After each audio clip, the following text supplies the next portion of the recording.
বাজার থেকে চিংড়ি মাছ কিনে এনেছেন নাকি? আর বাড়িতে ফুলকপির ডাঁটিগুলো পড়ে রয়েছে? আর চিন্তা নেই, সর্ষের তেলের মধ্যে 5 ফোড়ন, শুকনো লঙ্কা, তেজপাতা দিয়ে কেটে রাখা কুমড়োগুলোকে ভালো করে ভেজে নিন। তারপর সেই চিংড়ি মাছটাকে দিয়ে ভালো করে ভাজা ভাজা করে নিন। এটা খেতে দুর্দান্ত হয়। শীতকাল এসে গেছে মনে হয় কিন্তু এটা খেলে।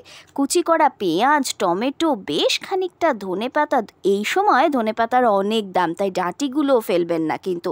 তারপর একটু সেদ্ধ করে রাখা কপির ডাঁটি, পালং শাকের ডাঁটি আর আলু দিয়ে ভালো করে এটার সঙ্গে কষিয়ে নিয়ে লঙ্কা গুঁড়ো, হলুদ গুঁড়ো, স্বাদ মতো নুন, মিষ্টি দিয়ে একটু নাড়াচাড়া করলেই রেডি হয়ে যাবে দারুণ স্বাদের চিংড়ি মাছের চচ্চড়ি। খেতে দুর্দান্ত হয়েছিল, গরম গরম ভাতের সঙ্গে একেবারে ফাটাফাটি হবে।